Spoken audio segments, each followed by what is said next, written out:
হৃদ মায়া প্রেম গাথা গল্পের 15তম অংশ।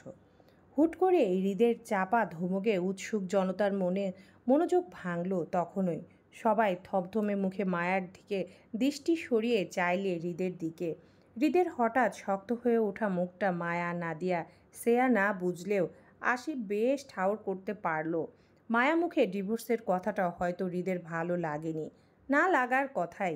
কত কিছু করলো বউকে খুঁজতে হৃদ, এমনকি বউটানে হুটহাট পাগলামি করে সকল কাজ ছেড়ে ছুড়ে চট্টগ্রামে চলে আসলো।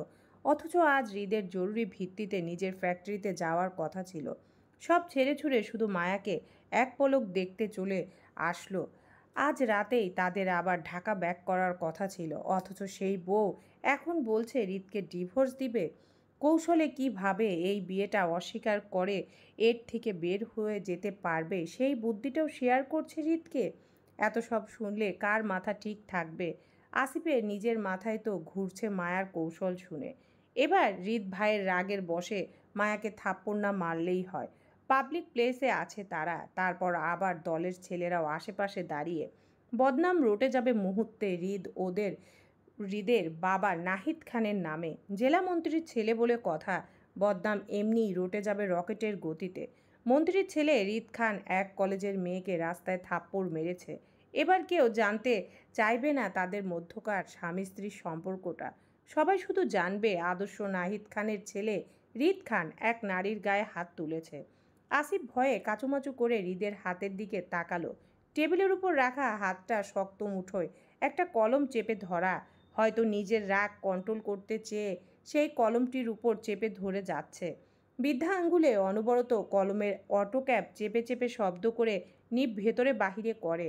মায়া চট করে বুঝল না হঠাৎ হৃদের মনোভাব পরিবর্তনের কারণটা। কেমন অবুঝ গলায় শোধালো, জি? হৃদ ফের একই ভঙ্গিতে দাঁত পিষল। আউট। মায়া থমথমে খেয়ে তখনও বসে রইল। হৃদের শক্ত হয়ে ওঠা মুখটার দিকে তাকালো। চোখগুলো কেমন লালচে দেখাচ্ছে, হয়তো রাগে। কিন্তু কেন হঠাৎ রাগের কি হলো এমন? মায়া বুঝল না। হৃদ তখনও অনবরত কলমের ক্যাপ চেপে শব্দ করছিল। মায়া সেদিকে এক পলক তাকালো, তারপর আবারও চোখ তুলে হৃদের দিকে তাকাতেই চোখাচোখি হলো হৃদের রাগান্বিত চোখ দুটোর সাথে, যেগুলো শুরু থেকেই মায়ার দিকে তাক করা ছিল। মায়া অপমানিত বোধ করে উঠে দাঁড়ালো। ও জানতো এই হৃদ খান মায়াকে আবারও অপমানিত করবে। শুধু শুধু শেয়ার কথায় মোজেস মায়ার এইখানে সাহায্য চাইতে আসাটাই ভুল হয়েছে। এই ঘাটতেরা লোক হৃদ খানের মুড কখন কোন রূপ নেয় বলা মুশকিল। এই ভালো তো এই সাপের মতন ফুস করে উঠে অসভ্য লোক। ক্ষমতার দাপটে অহংকারী হয়ে গেছে। মানুষকে অপমান করতে তার গায়ে বাজে না। মায়ার এখনও এখানে আসাটাই ঠিক হয়নি। মায়া চেয়ার ছেড়ে উঠে দাঁড়িয়ে খপ করে চেয়ার হাতটা চেপে টেনে তুলতে তুলতে বলল, আমাদের এখানে আসাটাই ভুল হয়েছে শ্রেয়া। এই লোকের শরীর শুধু ক্ষমতার দাপট আর অহংকারের ভরা। এই লোকের সাহায্য আমার লাগবে না। আমার সমস্যা আমি নিজেই সমাধান করব। চল এখান থেকে। বলতে বলতে মায়া শ্রেয়াকে টেনে নিয়ে গেল নিজের সাথে। নাদিয়াও ততক্ষণে চেয়ার ছেড়ে উঠে ওদের সঙ্গে চলল। হৃদ তখনই মায়ার যাওয়ার দিকে রাগে দাঁতে দাঁত পিষে তাকিয়ে রইল। একইভাবে হাতের কলমটাও চেপে যাচ্ছে। আসিফ সেদিকে তাকিয়ে কাচুমাচু করল। একটু সময় নিয়ে ভয়াত্ম গলায় ডাকলো, ভাই। ভাবিকে আবার ডাকবো? হৃদ দাঁতে দাঁত পিষে রাগে রি রি করে বলল, তোর ভাবিকে না, উকিলকে ডাক আসিফ। এই বেয়াদব মহিলাকে সোজা করার দরকার। কত বড় সাহস আমাকে বিচ্ছেদের কৌশল শেখায়? জি ভাই। আসিফের সম্মতিতে হৃদ খ্যাক করে উঠে, এই জি কি ভাই? হ্যাঁ? না ভাই, আপনি যা বলছেন সেজন্যই জি। আর কি? কি বলছি তোরে? উকিলের কথা আর কি? তো এখনো আমার মাথার উপর দাঁড়িয়ে আছিস কেন? আমার রূপ বের হয়েছে? আসিফ তাড়াহুড়ো হয়ে বলল, না ভাই, এই তো যাচ্ছি। হৃদের মেজাজ যেন আজ হুট করে খিটখিটে হয়ে গেল। আসিফকে আবারও থামিয়ে বলল, কই যাবি ভাই? উকিল ডাকতে। তোরে কইছি শুধু উকিল ডাকতে। অর্ধেক কথা শুনে চলে যাস কেন? আসিফ এবার সত্যি সত্যি ফ্যাসাদে পড়ে কাচুমাচু করে বলল, সরি ভাই, ভুল হয়ে গেছে। হৃদ পুনরায় খিটখিটে মেজাজে বলল, যা সামনে থেকে সর। বেয়াদব মহিলা মাথাটা গরম করে গেছে। আজ আর ঢাকা ফিরবো না। উকিল আর কাজী দুটোই যেন কাল বিকালের মধ্যে রেডি থাকে। এই ধান্দাবাজ মহিলার প্রমাণ দরকার। কত বড় সাহস আমাকেও অস্বীকার করবে বলে। কাল প্রমাণ নিয়ে ঢাকা ফিরবো, এর আগে না। জি ভাই। হৃদ বিরক্তির চোখে তুলে বলে, এই যাবি তুই এখান থেকে? জি ভাই। উতলা মনের সুস্থতা নিয়ে অস্থিরতার প্রকাশ মেলে। মায়ার ক্ষেত্রেও তাই। তীব্র অস্থিরতায় কোচিং ক্লাসে মন টেকাতে না পারছে না। কেমন নিশ্চল চোখে তাকিয়ে আছে হোয়াইট বোর্ডের কালো কালো লেখাগুলোর দিকে। একের পর এক লেসন বোঝাচ্ছে টিচার, আর মায়া শুধু সেদিকে অন্যমনস্ক হয়ে তাকিয়ে আছে।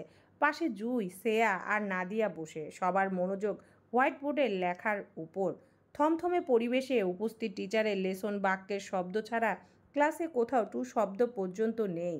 এমন নিরাপত্তার মাঝে হুট করে উঠে দাঁড়ালো মায়া। অধরণ দত্ত শিক্ষককে উদ্দেশ্য করে বলল, স্যার, আমার খারাপ লাগছে, অসুস্থ লাগছে, আমি বাসায় যাব। মায়ার হঠাৎ কথায় ক্লাসে উপস্থিত সকল স্টুডেন্টের নজর পড়ল মায়ার উপর। ততক্ষণ হোয়াইট বোর্ডের লেসন বোঝানোর অধ্যয়নরত রহমান সাহেব ঘুরিয়ে তাকালো মায়ার দিকে। মায়া তখন অসুস্থ মুখভঙ্গিতে তাকিয়ে। জুই, নাদিয়া ভুরু কুচকালো। কি হয়েছে আকারে ইঙ্গিতে জানতে চাইল। মায়া তেমন কিছু বলল না, আর না তাকালো ওদের দিকে। একরকম দৃষ্টিতে তাকিয়ে রইল রহমান সাহেবের দিকে। বেরিয়ে যাওয়ার সম্মতি পাওয়ার আশায় হালকা ভুরু কুচকে মায়াকে দেখল রহমান সাহেব। মায়াকে অসুস্থ মনে হওয়ার তিনি প্রশ্ন তুলে জানতে চাইল কি সমস্যা। মায়া তৎক্ষণাৎ উত্তর আসলো, ক্লান্তিতে স্যার, আমার খারাপ লাগছে, বেশ অসুস্থ ফিল করছি, ক্লাসে মনোযোগী হতে পারছি না, দুর্বলতা কাজ করছে শরীরে। মায়া অসুস্থতা নিয়ে আর ঘাটল না রহমান সাহেব। সহজেই সম্মতি দিল মায়াকে যাওয়ার। আচ্ছা যাও। স্যারের পারমিশন পেতে মায়া বই খাতা গুছিয়ে কাঁধে ব্যাগ জড়িয়ে বেরিয়ে এলো স্যারকে সালাম দিয়ে। জুই তখনও ক্লাসে বসে সন্দিহান দৃষ্টিতে মায়ার যাবার দিকে তাকিয়ে। হুট করে মায়ার কি হলো বুঝতে পারল না সে। মায়া অসুস্থ হলেও জুইকে কেন বলল না এতক্ষণ? বা কেনই বা মায়া অসুস্থ অবস্থায় জুইকে সঙ্গে না নিয়ে একা একা চলে গেল? কিন্তু মায়াকে দেখে তো জুইয়ের মনে হচ্ছে না সে অসুস্থ। দিব্যি হেঁটে চলে যাচ্ছে, এমনকি যাওয়ার পূর্বে জুইকে একটু বলে পর্যন্ত গেল না। কিন্তু কেন? জুই বুঝল না মায়ার মন খারাপের বিষয়টি। শুধু মায়াকে ক্লাস হতে বেরিয়ে যেতে দেখল। কোচিং ক্লাস শেষ হতে আরও 1 ঘন্টা বাকি। আপাতত এই 1 ঘন্টা বাকি ক্লাসগুলো শেষ করে নেই, তারপর না হয় বাসায় গিয়ে জেনে নেব আজ ক্লাস না করার কারণটি। এমনিতেও মায়ার হাবভাব ভালো না। বড় কিছু হওয়ার আগে বাসায় গিয়ে যেভাবেই হোক আরিফের কানে তুলতে হবে বিষয়টি। ক্লাস পুনরায় কন্টিনিউ হতে জুই সেদিকে তাকিয়ে মনোযোগী হলো। মায়া ততক্ষণে কোচিং সেন্টারের বিল্ডিং হতে বেরিয়ে রাস্তায় নামলো। এদিক সেদিক তাকিয়ে হাঁটা ধরল বাসার রাস্তার দিকে। আজ আর অটো রিক্সা কিছু নিল না, কারণ সামনে ওর বিশেষ একটা কাজ আছে।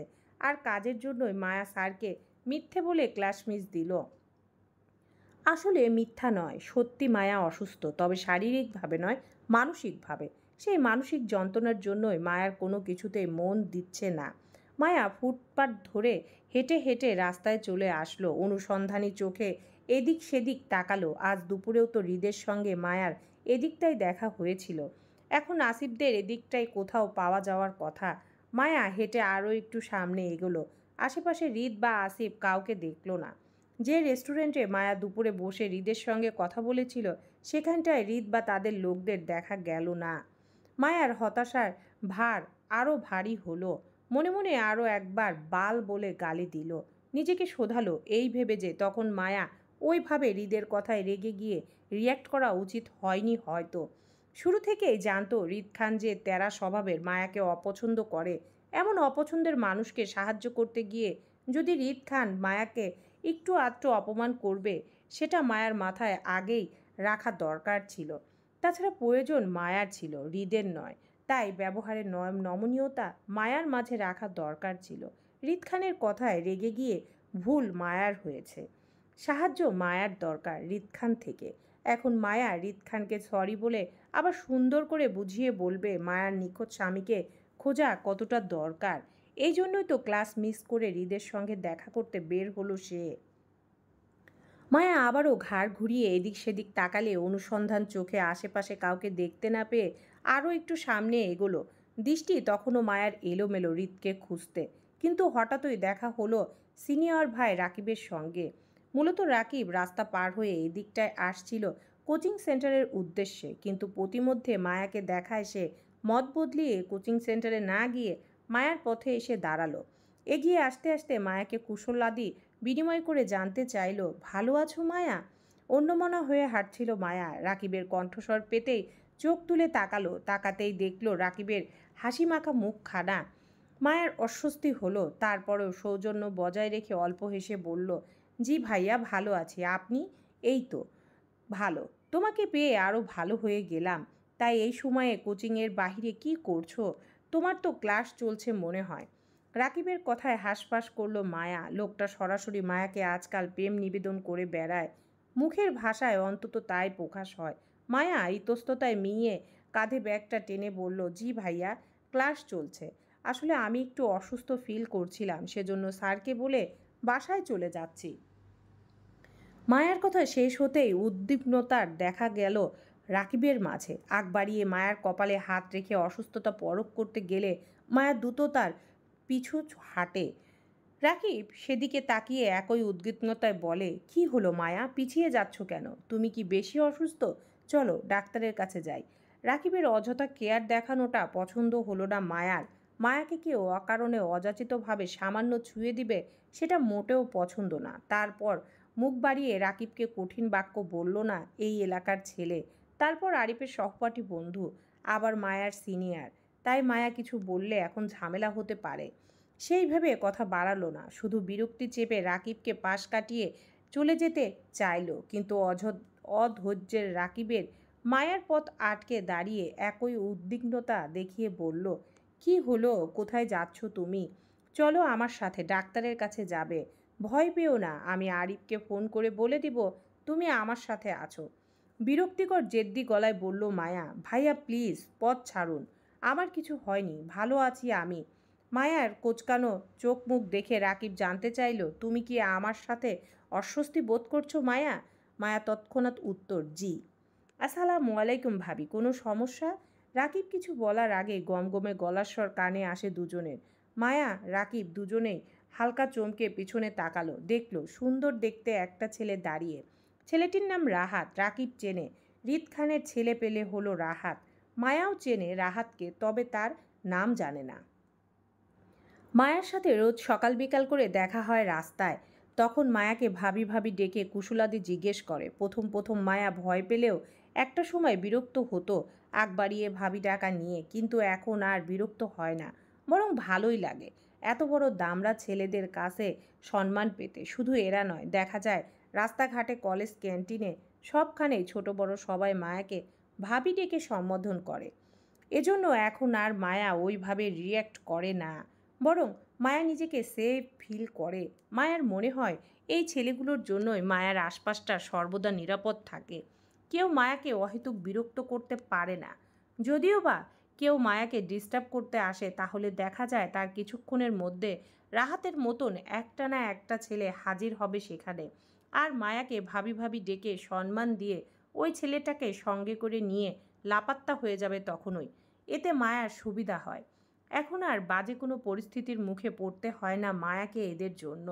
সেজন্য মায়াও নিজেকে সবার জাতির ভাবি বলে মনে করে। যে জাতির ভাইয়ের জন্য মায়াকে ভাবি ডাকা হোক না কেন, সেই জাতির ভাই তো আর মায়াকে ডিস্টার্ব করছে না। সেজন্য মায়ার দামড়া দামড়া ছেলেপেলেদের ভাবি ডাকা নিয়ে আপত্তি নেই, বরং ডাকুক, এতে লাভ মায়ারই। এই যেমন এখন মায়াকে সিনিয়র ভাই রাকিবের হাত থেকে বাঁচাতে হাজির হলো এই ছেলে, এতে মায়া সেই জাতির ভাইকে মনে মনে একটা ধন্যবাদ দিতে মন চাইছে। যদি কখনো জাতির ভাইকে সামনে থেকে মায়া পায়, তাহলে অবশ্যই ধন্যবাদ একটা দিবে। মায়া রাহাত ছেলেটার মুখের দিকে তাকিয়ে হাসলো, বেশ সৌজন্যতা দেখিয়ে বলল, ওয়ালাইকুম আসসালাম ভাইয়া, আপাতত একটু সমস্যায় আছি বলতে পারেন। মায়ার কথায় রাহাত এগিয়ে আসলো। রাকিব চোখ ঘুরিয়ে মায়ার দিকে তাকালো তীক্ষ্ণ দৃষ্টিতে। রাহাত ভাবি ডাকছে, মায়া সেই ডাকে স্বাচ্ছন্দ্য বোধ করে জবাব দিচ্ছে, আবার নিজের সমস্যার কথা বলতে চাচ্ছে বলে ব্যাপারটা রাকিবের ভালো লাগলো না। সে অসন্তুষ্ট চোখে মায়ার দিকে তাকিয়ে। রাহাত ততক্ষণে মায়ের সামনে দাঁড়িয়ে রাকিবকে সরাসরি দেখে মায়ের দিকে তাকালো। ব্যবহারে নমনীয়তা দেখিয়ে সম্মানে দিয়ে বলল, জি ভাবি, আমাকে বলুন কি সমস্যা, আমি আপনাকে হেল্প করছি। রাকিবকে আর চোখে এক পলক দেখে মায়া রাহাতের কাছে সরাসরি বলল, আসলে তেমন কিছু না, আমি আসিফ ভাইদের খোঁজ করছিলাম। আশেপাশে কোথাও দেখছি না, তাই আপনাকে জিজ্ঞেস করলাম। আসলে আমার হৃদ ভাইয়ার সাথে একটা জরুরি কাজ ছিল। এখন ওনাকে কোথায় পাওয়া যাবে বলতে পারেন? সন্দিহান দৃষ্টিতে তাকিয়ে রাকিব মায়ার কথার পৃষ্ঠে প্রশ্ন করে জানতে চাইল, তোমার হৃদ ভাইয়ের সাথে কি কাজ? রাকিবের কথায় মায়া বিরক্তি নিয়ে কিছু বলবে তার আগে ঝটপট উত্তর করলো রাহাত। বলল, ভাবি, ভাই তো আমাদের সামনেই আছে। ওই যে কালো থাই গ্লাসটা দেখছেন, ওটার পেছনেই ভাই বসে আছে। এটা হৃদ ভাইয়ের বাবার অফিস। এখন ভাই এখানেই আছে। কালো গ্লাস হওয়ায় আপনি দেখতে পারছেন না, তবে আমাদেরকে ভাই সরাসরি দেখতে পারছেন গ্লাসের ওপাশ থেকে। আপনি ভিতরে যান, ভাইকে সেখানেই পাবেন। বিষণ্ণয়ে মায়া ঘাড় ঘুরিয়ে তাকালো কয়েক কদম দূরে রাস্তার পাশে বড় থাই গ্লাসের উপর। সূর্যের আলোর ভেতরকার মানুষজন দেখা যাচ্ছে না, তবে ভেতরে বসা থাকা মানুষগুলো যে অনায়াসে মায়াদের দেখতে যাচ্ছে সেটা বেশ বুঝতে পারল মায়া। হঠাৎ মায়ার ধ্যান ভাঙল রাহাতের পরবর্তী কথায়। রাহাত এগিয়ে এসে রাকিবকে এক বাহু জাপটে জড়িয়ে ধরতে ধরতে বলল, আরে রাকিব ভাই, তোমার সাথে আমার অনেক দিন ধরে গল্প করা হয় না। তুমি আমার সাথে চলো, আজ আড্ডা দিব। এখানে দাঁড়িয়ে কি করবে? চলো চলো। রাহাত কথাগুলো বলতে বলতে রাকিবের হাত টেনে টুনে জোরপূর্বক নিয়ে গেল নিজের সাথে। রাকিব তখনও মায়ার দিকে তাকিয়ে বলছে নিজের খেয়াল রাখতে। মায়া রাহাত চলে যাওয়ার দিকে তাকিয়ে মনে মনে কৃতজ্ঞতা প্রকাশ করলো। চাপা শ্বাস ছেড়ে কাঁধের ব্যাগটা আরও একটু টেনে ফুটপাত ছেড়ে কয়েক কদম এগিয়ে গিয়ে দাঁড়ালো থাই গ্লাসের দরজার সামনে। মায়া টোকা দেওয়ার আগেই ভেতর থেকে আসিফ দরজা খুলে ৩২ পাটির দাঁত দেখিয়ে হাসলো। মায়া আসিফের হাসি হাসি মুখখানার দিকে তাকিয়ে বলল, ভাইয়া, আপনাদের সাথে কথা ছিল। হৃদ ভাইয়া কি ভেতরে আছেন? জি আপু, আসুন। আসিফ দরজা ছেড়ে দাঁড়াতে মায়া পাশ কাটিয়ে ভিতরে ঢুকতে মুখোমুখি হলো হৃদের তীক্ষ্ণ প্রখর রোদের দৃষ্টির সঙ্গে। কেমন একঘেয়েমি কটমট চোখে তাকিয়ে মায়ার দিকে। মায়া হৃদের শক্ত দৃষ্টিতে থমথমে খেয়ে বসল। ভাবল অসময়ে চলে আসায় হয়তো হৃদ রেগে গেছে, কিন্তু মায়ার কথা বলাটা জরুরি ভেবে নিজেকে সাহস দিল। কয়েক কদম হেঁটে হৃদের টেবিলের সামনে দাঁড়াতে দাঁড়াতে সালাম দিয়ে বলল, আসসালামু আলাইকুম ভাইয়া। হৃদ উত্তর করল না, বরং দৃষ্টিতে আরও তীক্ষ্ণতার তেজ বাড়ল। মুখটাও কেমন শক্ত চোয়ালে দেখল হৃদের। মায়া বুঝল হৃদ হুটহাট রেগে যাচ্ছে কেন। মায়া অনাকাঙ্ক্ষিত উপস্থিতিতে, নাকি অন্য কোনো কারণ? হয়তো মায়ার অসময়ে উপস্থিতির জন্যই বিরক্ত। দুপুরের দিকে তো হৃদ মায়াকে অপমান করেছিল, আর তাতে মায়া রেগে মেগে পাল্টা জবাব দিয়েছিল, আর হৃদ খানের সাহায্য চাইবে না বলে কড়া কথা শুনিয়েছিল। এখন আবার মায়াকে হৃদ খানের দুয়ারে আসতে দেখে হয়তো মায়া এর উপর রেগে যাচ্ছে। মায়া হৃদের রাগ শান্ত করতে চায় বলে হাঁসফাঁস করে মিনমিন গলায় বলল, আই এম সরি ভাইয়া। আসলে আমার তখন আপনার সাথে ওইভাবে রেগে কথা বলা উচিত হয়নি। আমার ভুল হয়েছে। এজন্য আমি আবারও সরি। আমাকে ক্ষমা করে দিন ভাইয়া। মায়ার কথার মাঝে শোনা গেল হৃদের শক্ত তেজি গলার স্বর, আসিফ, বাইরে যা। জি ভাই। মায়া চমকে পিছনে তাকাতে দেখল আসিফ ততক্ষণে দরজার বাহিরে চলে গেছে এবং থাই গ্লাসটা টেনে বাহির থেকে বন্ধ করে দিচ্ছে। মায়া ঘাবড়ে সামনে হৃদের দিকে তাকালো। হৃদ তখনও মায়ার দিকে একইভাবে তাকিয়ে। মায়া তাকানোতে চোখাচোখি হলো দুজনের। মায়ার দৃষ্টি নত করলো ভয়ার্ত মুখে আর চোখে আশেপাশে তাকালো। বিশাল অফিস কক্ষ জুড়ে মায়া আর হৃদ ছাড়া অন্য কেউ নেই। মায়া হঠাৎ অজানা ভয়ে গলা শুকিয়ে এলো। একা একটা মেয়ে হয়ে একা একটা ছেলের সঙ্গে এভাবে দেখা করতে চলে আসাটা মায়ার ঠিক হয়নি ভেবে আরও ভয়ার্ত হলো। এখন চলে যাওয়াটা মায়ার ঠিক হবে কি না তাও ভালো। যদি হৃদের মতিগতি মায়ার নিকট ভালো না ঠেকে, তাহলে টেবিল উপরে কাচের গ্লাস দিয়ে হৃদের মাথা ফাটাবে বলে মনে মনে ঠিক করে নিল। ভয়ার্ত ভাবুক মায়ার ধ্যান ভেঙে শোনা গেল হৃদের স্বর, আমার রুচিতে পচা ধরেনি যে আপনার প্রতি ইন্টারেস্ট দেখাবো। অহেতুক ভয় পাওয়া বন্ধ করেন। হৃদ খানের টেস্ট এত নিচু নয় যে আপনার মতো মেয়ের প্রতি রুচি দেখাবো, যার স্বামী থাকা সত্ত্বেও রাস্তায় বয়ফ্রেন্ড নিয়ে ঘুরে বেড়ায়। এমন একাধিক পুরুষে আসক্ত নারীরা আর যাই হোক, হৃদ খানের রুচিতে অন্তত পড়ে না তারা। হৃদের কথায় অপমানে মায়ার গায়ে কাঁটা দিয়ে উঠে রাগে। মায়া একাধিক পুরুষে আসক্ত? এমন অপমানজনক কথা মায়াকে ওর জীবনে কেউ বলেনি। ঘৃণায় মায়ার শরীর জ্বলে উঠল। এত সময় ধরে হৃদ খানকে নিয়ে মনের ভেতর গাঢ় অজানা ভয়টা যেন মুহূর্তে কেটে গিয়ে তীব্র রাগ ভর করল মায়ার শরীরে। কিন্তু তারপরও বোকামি করল না, আর না দুপুরের মতন রেগে মেগে আগুন হয়ে হৃদকে অযাচিত কিছু বলতে চাইল না, যেটা মায়ার জন্য এই মুহূর্তে ভালো হবে না বলে মনে করলো। কারণ মায়া হৃদের থেকে সাহায্য চায়, তাই ব্যবহারে নমনীয়তা মায়ার দরকার। হৃদ খান তো তেরা স্বভাব দেখাবে, এটাই স্বাভাবিক, কিন্তু মায়াকে আপাতত নিজের আত্মসম্মান সাইডে রেখে হৃদের সঙ্গে ভদ্র ভাষায় কথা বলতে হবে। তবে একবার যদি মায়ার নিখোঁজ স্বামীর খোঁজ পেয়ে যায় হৃদ থেকে, তাহলে এই জীবনে আর সে হৃদ খানের ধার সে ধারবে না। তখন হৃদ খান তার রাস্তায় আর মায়া ওর নিজের রাস্তায়।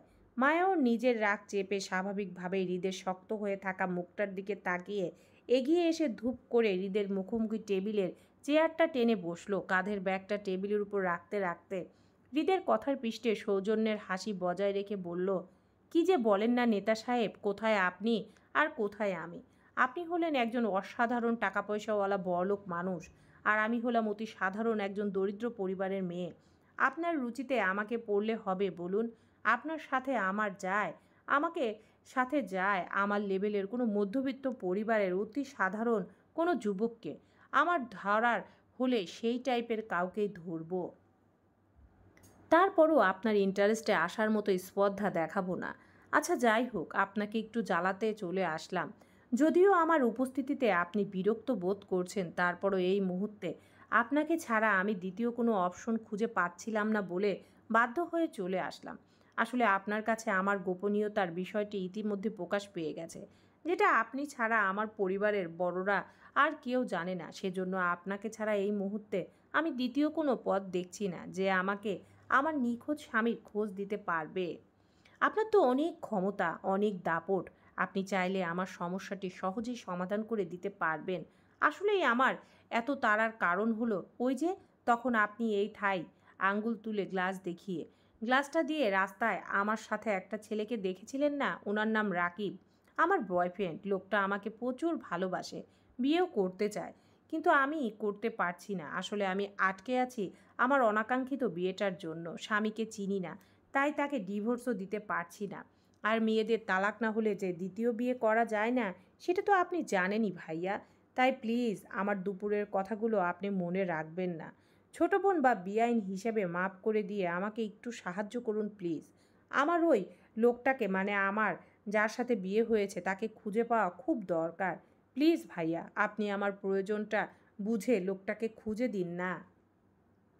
মায়ের কথাগুলো শেষ করতে করতে টেবিলের উপর থাকা পানির গ্লাসটা হাতে নিয়ে এক চুমুকে সবটা শেষ করে আওয়াজ তুলে টেবিলে রেখে ফের তাকালো হৃদের দিকে। মুহূর্তে চোখাচোখি হলো হৃদের শীতল দৃষ্টি জোড়ার সাথে।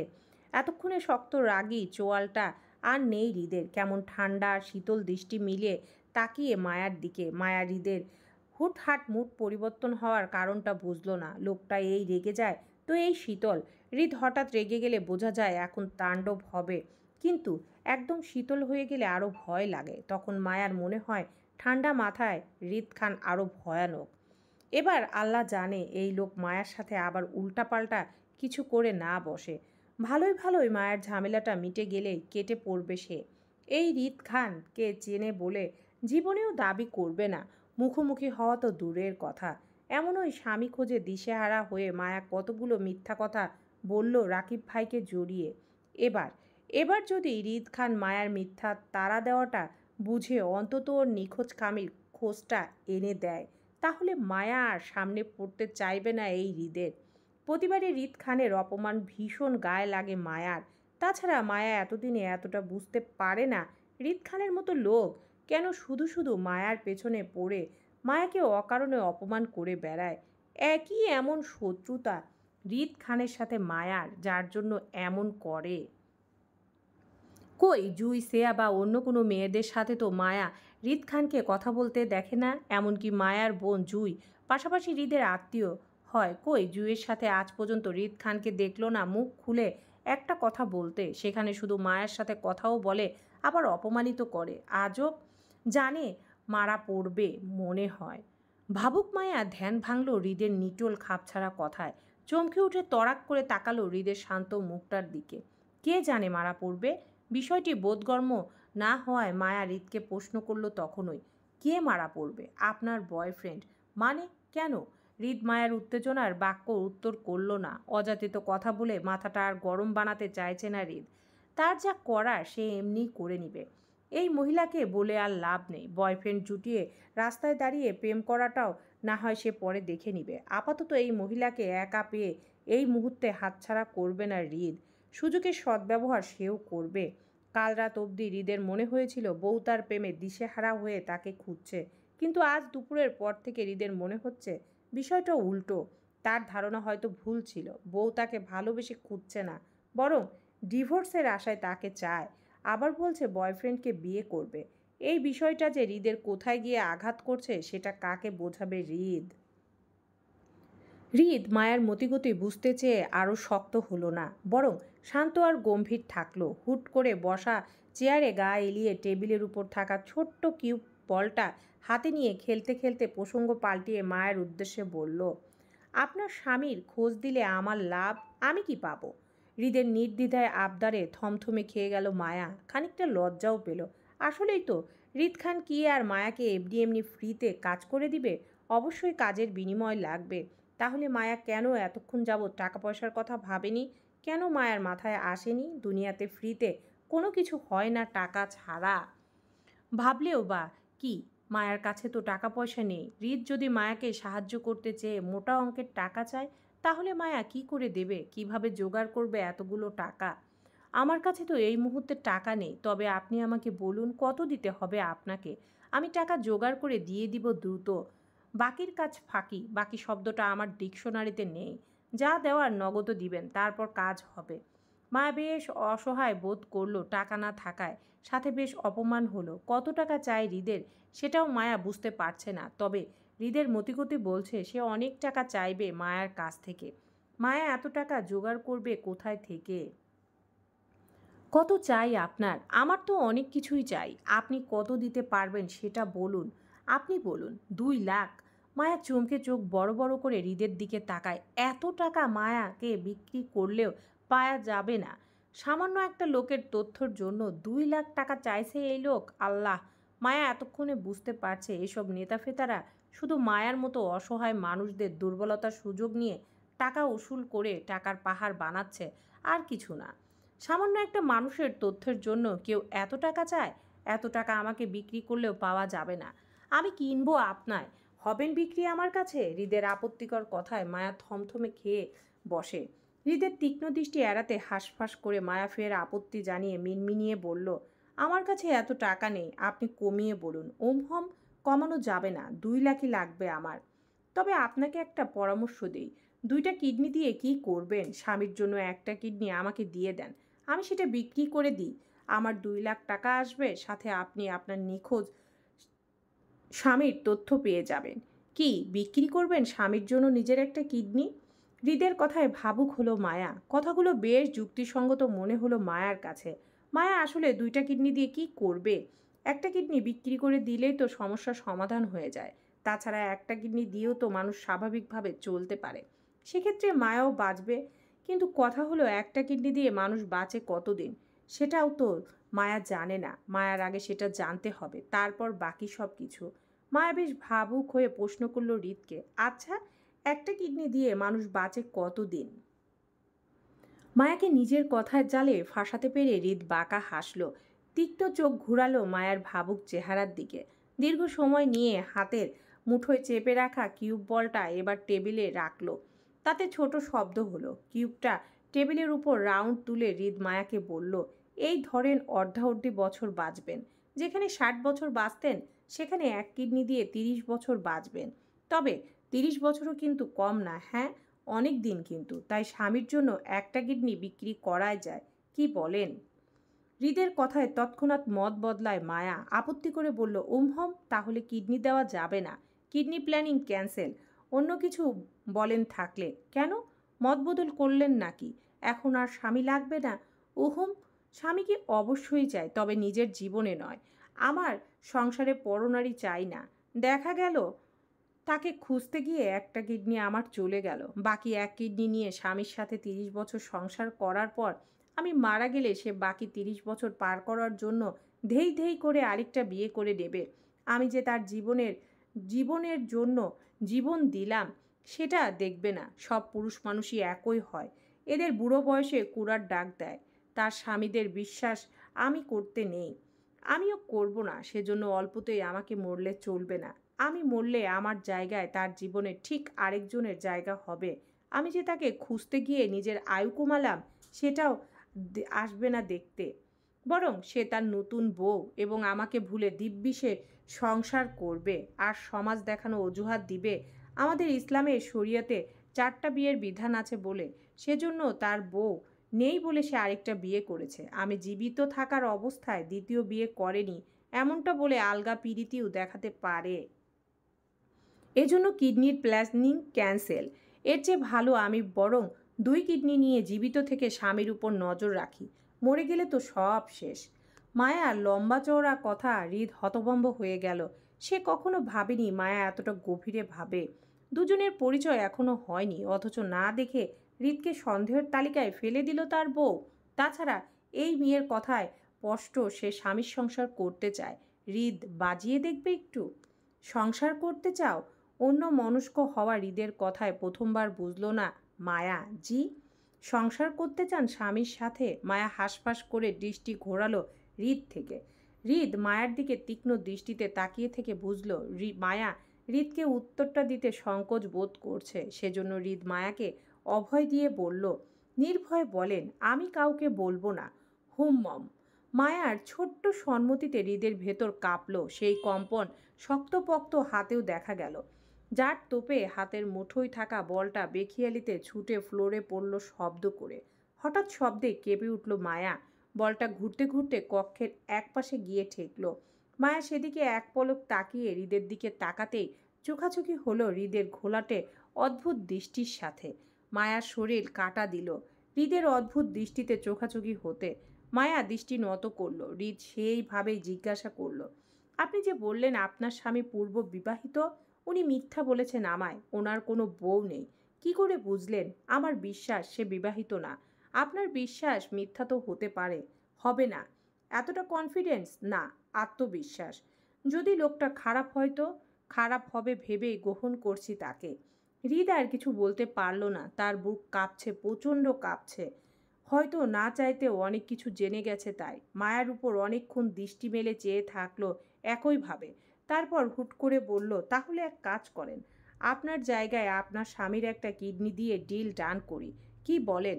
তাকে খুঁজে পেলে তার একটা কিডনি না হয় আমি রেখে দেব, এবং সে 30 বছর পর মারা গেলে তখন না হয় আপনি আমাকে বিয়ে করে নিলেন। কি বলেন?